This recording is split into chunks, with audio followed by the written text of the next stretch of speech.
Thank you, Chairman Doyle and Schakowsky, for this very important hearing.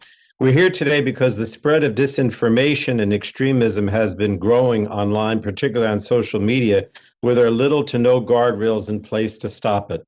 And unfortunately, this disinformation and extremism doesn't just stay online, it has real world, often dangerous and even violent consequences. And the time has come to hold online platforms accountable for their part in the rise of disinformation and extremism.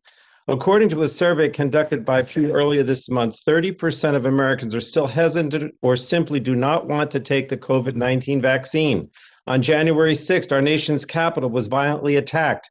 This month, Homeland Security Secretary Mayorkas identified domestic violent extremism as the greatest threat to the United States, and crimes against Asian Americans have risen by nearly 150% since the beginning of the COVID-19 pandemic. Each of these controversies and crimes have been accelerated and amplified on social media platforms through misinformation campaigns, the spread of hate speech, and the proliferation of conspiracy theories. 5 years ago, during the 2016 presidential elections, Facebook, Google, and Twitter were warned about, but simply ignored, their platform's role in spreading disinformation. And since then, the warnings have continued, but the problem has only gotten worse. Only after public outrage and pressure did these companies make inadequate attempts to appease critics and lawmakers. But despite the public rebuke, Wall Street continued to reward the company's strategies to promote misinformation and disinformation by driving their stock prices even higher. And now, despite repeated promises to seriously tackle this crisis, Facebook, Google, and Twitter instead routinely make minor changes to their policies in response to the public relations crisis of the day, and they will change some underlying internal policy that may or may not be related to the problem, but that's it. The underlying problem remains. So, Mr. Chairman, it is now painfully clear that neither the market nor public pressure will force these social media companies to take the aggressive action they need to take to eliminate disinformation and extremism from their platforms. And therefore, it's time for Congress and this committee to legislate and realign these companies' incentives. Today, our laws give these companies and their leaders a blank check to do nothing.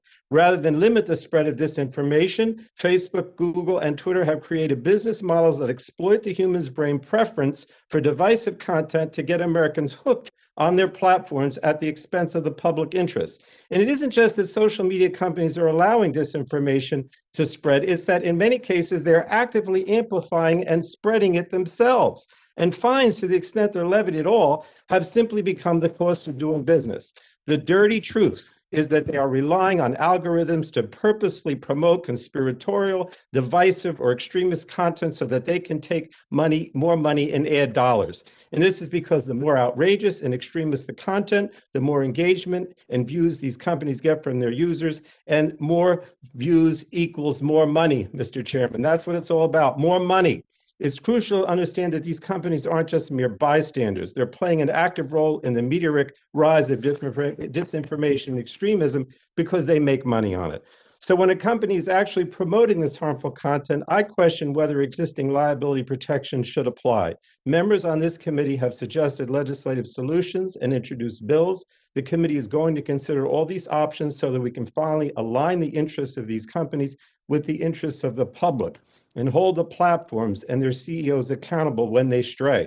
That's why you're here today, Mr. Zuckerberg, Mr. Pichai, and Mr. Dorsey. You failed to meaningfully change after your platforms played a role in fomenting insurrection, in abetting the spread of the virus, and trampling American civil liberties. And while it may be true that some bad actors will shout fire in a crowded theater by promoting harmful content, your platforms are handing them a megaphone to be heard in every theater across the country and the world. Your business model itself has become the problem, and the time for self-regulation is over. It's time we legislate to hold you accountable. That's what we're going to do. And I want to thank you, Mr. Chairman, Mr. Doyle, and Ms. Schakowsky, because I know that you're very serious about moving forward on legislation, which we will do. I promise everyone. Thank you, and I yield back.